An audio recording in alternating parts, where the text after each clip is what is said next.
First of all, thank you very much for inviting me to take part of this roundtable. It's for me a pleasure to share the table with these experts in different areas. The title of the panel, the first panel in this workshop, is about how to promote innovation, and I will talk specifically on how to stimulate innovation in Spanish firms. And I would like to transmit you during this short presentation just 3 ideas. The first one is that the situation of innovation in Spanish firms nowadays is far from being good, at least compared with other countries in our near environment of similar size. I think this is a general view, although we have obviously exceptions in terms of different activity sectors.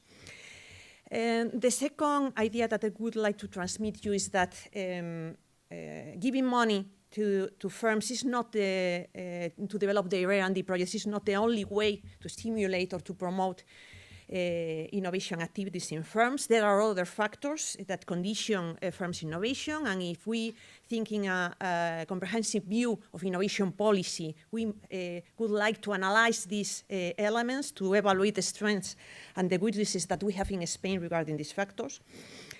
And the third idea is that if we go directly to public financial support for business R&D, in general, the evidence that we obtain from academic researchers is that it has a positive effect. It increases private R&D effort. But this effect is heterogeneous, and the magnitude and even the sign of the impacts depend on features of the firms and specific features also of the supporting program. So there is a room for improvement. So, and I have my presentation just around these 3 ideas. Going to the first, just 3 slides. The first one, well known for all of us. If we look at the intensity of R&D expenditure in Spain in terms of the percentage that the intramural R&D expenditure has over GDP, we can see that this intensity is low, and the tendency in the last years is not to increase this intensity. And this stability in the intensity is common to the business sector, that is the yellow line in the slide. But it's not only a question of intensity. Also, we have problems in the extensive margin, that is in the number of firms that undertake R&D activities. These are data from Eurostat. I know that the letter is small, but we can see that the percentage of firms with innovations that generate innovation or have ongoing innovation activities in Spain is small compared with other countries in our environment. And if we try to measure indirectly the innovation results through the use of intellectual property rights, we can see that even for firms with innovation expenditures, the percentage of firms that apply, for example, for patents or register a trademark is quite low, 20–25%. There are not great differences between SMEs and large firms in these percentages. So the situation in general is not very good. How to change this situation? Well, I think that we can consider 2 types of factors that condition firms' innovation. And the first type of factors are of macroeconomic type, and in this group of factors I include the pool in the country of available or accessible knowledge for companies, also the pool of physical, intellectual, digital capital, human capital. Obviously, the institutional architecture, here I include the regulation, the IP system would be here, the possibilities that firms have to access to external financing. Legal certainty, well, we could talk here about the transparency of the IP systems if we want, going to Luis' presentation. But also we have to consider other elements that have a microeconomic dimension that are related with the culture of innovation or the abilities of the entrepreneur, and that I think that in Spain are quite relevant. In this group, I think that we could consider the awareness of innovation as a condition for survival. This is very important for the definition of a strategy for innovation, or for having a strategy for innovation, especially in SMEs. The capacity for surveillance of disruptive technologies, we have new challenges appearing. Not all entrepreneurs have this capacity of perceiving these new challenges. The capacity also to manage processes that are complex. And in this sense, we can think that entrepreneurs need training in new technologies, in languages, not only foreign languages, that is also a pending subject in Spain, but also scientific languages, formation about new forms of organization. So we have educational actions, as mentioned by Luis, about how the IP system works, and so on. And finally, I have a last a factor that I would like to comment is the ability that entrepreneurs have to assume risks, and especially to assume failure. This is also related with how they like, or how they prefer to fund their R&D projects. In all these areas, we should investigate, we should research where is the position of the Spanish environment, and I think that deep analysis of all these elements has to be added to the evaluation of our innovation policy in terms of public financing. That is the usual way in which we evaluate the system, just the money that the state gives to the firm. I have many slides as examples of this situation. I'm not going to comment all of them, just seeing bad news in terms of pool of knowledge and physical and digital capital.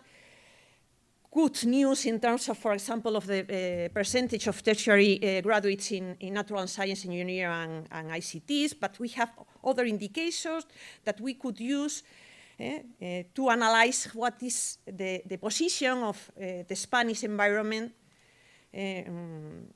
compared with other countries. So you have all the slides in the presentations. And just to complete this short presentation, the last point, and that relates to the effectiveness of public financial support. We have many academic studies in Spain about the effectiveness of direct and indirect public financial aid. We need more evaluation, of course. But with these studies that we have, we can obtain an image about the effectiveness that this instrument have in the recent history. And for example, regarding loans and subsidies, the evidence tells us that public aid is effective, increases private R&D effort. This public aid is needed in the case of small firms in low-tech sectors to help firms to maintain their innovation activities. Some types of small firms would stop innovating without this aid. And we know that we can trigger subsidies to induce firms to perform R&D activities in a persistent way. That is a good news. However, the evidence also tells us that for some companies, we cannot reject the full crowding out between the public support and the private spending. What about the tax credit regime that is one of the most generous in the world? Well, again, the evidence tells us that fiscal incentives are effective to stimulate this private R&D investment, and that this effectiveness is higher in firms with liquidity restrictions that used to be also SMEs. However, the bad news is that firms with financial constraints apply less for this type of aid. And there is a problem regarding the transparency or the uncertainty associated with the use of this mechanism. Interestingly, if we compare different instruments, firms that have the possibility of applying for a subsidy and applying tax credits, we can see a different behavior between firms, depending on the size. Large firms mainly consider tax credits to reduce the tax burden, while SMEs use subsidies to face financial constraints.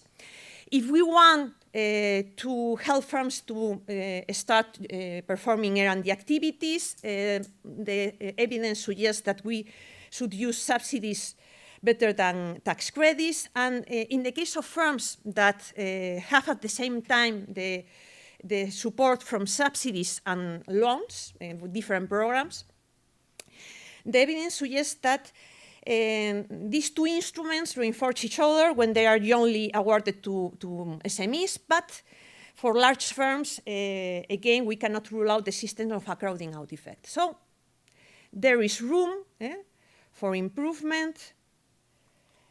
A thing that we should take into account is that the public support in terms of the access to financing has helped firms to remain active in innovation markets during the crisis. But the role of public support during the crisis and the impact of this public funding also is heterogeneous depending on the regional system, depending on the size of the firm. So we should study other features of the programs in order to improve their effectiveness in this situation. And that's all, just the three ideas to finish. Innovation in a Spanish firm is far from being good, although in some cases we have good news. We have to define a more comprehensive innovation policy, taking into account other elements apart from giving money to the firms. And although public financial aid is effective, there is still room for improvement. And that's all. Okay.